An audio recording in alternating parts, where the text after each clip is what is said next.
Welcome to Haridwar. উত্তরাখণ্ডের এই ছোট্ট শহর যেখানে গঙ্গা এসে মিলিত হয়েছে সমভূমিতে, সারা বছরই প্রচুর ভক্তগণ এখানে আসে পুণ্য লাভের আশায়। হরি মানে ভগবান আর দ্বার মানে দরওয়াজা। ভগবানের এই দরজায় এসে ভক্তরা পুণ্য স্নান করে গঙ্গা মার কাছে আশীর্বাদ নেন। এছাড়াও ঘুরে দেখেন আশপাশের বেশ কিছু দর্শনীয় স্থান। আমি রজত আজকের এই ভিডিওর মাধ্যমে একদিনের মধ্যে হরিদ্বার ঘুরে দেখার সম্পূর্ণ তথ্য আপনাদের দেব, তাই ভিডিওটি শেষ পর্যন্ত দেখতে থাকুন। প্রথমেই ভারতের যে কোনো প্রান্ত থেকে ট্রেন ধরে চলে আসুন হরিদ্বার স্টেশনে। প্রায় সব বড় জংশন থেকেই হরিদ্বারের উদ্দেশ্যে ট্রেন রয়েছে, তাই ট্রেনে করে আসার কোনো অসুবিধা হবে না। এছাড়া দিল্লি থেকে হরিদ্বারের উদ্দেশ্যে ডাইরেক্ট বাসও ছাড়ে, সেই বাসে করেও হরিদ্বার এসে পৌঁছে যেতে পারেন। হরিদ্বার স্টেশন থেকে বেরিয়ে প্রথমেই একটি হোটেল নিয়ে নিন। স্টেশনের আশেপাশে অনেক বাজেট হোটেল পেয়ে যাবেন। হোটেলে চেক ইন করে ব্যাগপত্র রেখে একটু ফ্রেশ হয়ে একটি টোটো ধরে চলে আসুন হরকি পৌরি ঘাটে। হরকি পৌরি ঘাটে পৌঁছে আশপাশটা একটু ঘুরে নিন, তারপর সেরে নিন গঙ্গা স্নান।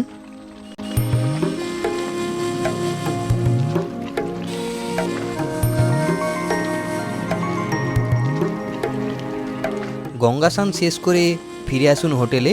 হোটেলে এসে জামা কাপড় চেঞ্জ করে একটি টোটো ধরে চলে আসুন হরিদ্বার স্টেশন থেকে মাত্র 1 কিলোমিটার দূরে অবস্থিত শ্রী বিল্বকেশ্বর মহাদেব মন্দিরে।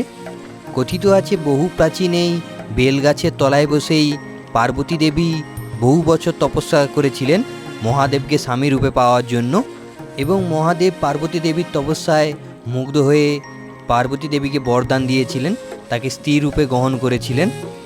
এবং এই মন্দিরের ঠিক পেছনে রয়েছে প্রাচীন গৌরীকুণ্ড, যেই কুণ্ডের জল সারা বছরই সমান থাকে।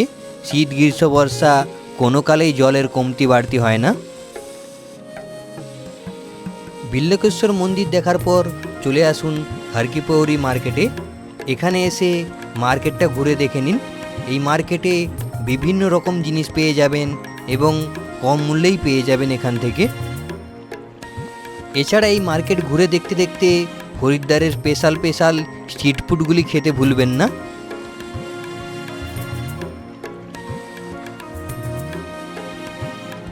হরিদ্বারে হরকি পৌরি মার্কেট ঘুরে দেখার পর জিনিসপত্র কেনাকাটা করে চলে আসুন দাদা বৌদি রেস্টুরেন্টে।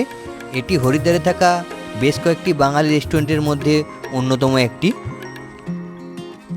এখানে 100 টাকার মধ্যে ভরপেট নিরামিষ ভাত তরকারি পেয়ে যাবেন। দুপুরে লাঞ্চ সেরে একটি টোটো ধরে চলে আসুন মনসা দেবী মন্দিরের কাছে। এখানে পায়ে হেঁটে এবং রোপওয়ে করে দুরকমইভাবেই আপনারা মন্দিরের উপরে উঠতে পারবেন। রোপওয়ের টিকিট নিলে মনসা মন্দির ও চণ্ডীমাতা মন্দির দুটোরই কম্বো রোপওয়ে রয়েছে। মন্দিরে পৌঁছে বাইরে জুতো খুলে একটি পুজোর ডালি কিনে দাঁড়িয়ে পড়ুন পুজো দেওয়ার লাইনে। এখানে লাইনটা বেশ লম্বাই থাকে, বিশেষত শনি মঙ্গলবার বেশিই লাইন পড়ে।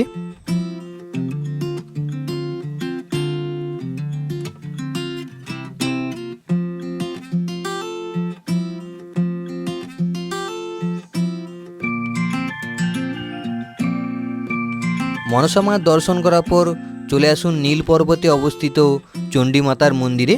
এখানে পায়ে হেঁটে ওঠার ব্যবস্থা নেই, তাই রোপওয়ে করেই মন্দিরের উপরে পৌঁছতে হবে। যদি মনসা দেবীর রোপওয়ে কেটে থাকেন তবে ট্রাভেল ও চণ্ডীমাতায় ওঠার জন্য রোপওয়ে দুটোই একসঙ্গে কম্বোয় থাকবে। চণ্ডীমাতার দর্শন সেরে চলে আসুন হরকি পৌরি ঘাটে। হরকি পৌরি ঘাটে সন্ধ্যা আরতি দেখার জন্য প্রচুর মানুষ ভিড় জমান, তাই কিছুক্ষণ আগে থেকে এসেই ঘাটে উপস্থিত হবেন।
পবিত্র গঙ্গা আরতি দর্শন করে এবং গঙ্গা মায়ের কাছে আশীর্বাদ নিয়ে কিছুক্ষণ হারকিপৌরি ঘাট ঘুরে দেখুন। এরপর একটি টোটো ধরে ফিরে আসুন নিজের হোটেলে এবং রাতিটা হোটেলে কাটিয়েই শেষ করুন একদিনের জন্য হরিদ্বার ভ্রমণ। তো বন্ধুরা, ভিডিওটি কেমন লাগলো? যদি ভালো লেগে থাকে লাইক, শেয়ার, কমেন্ট ও সাবস্ক্রাইব করতে ভুলবেন না।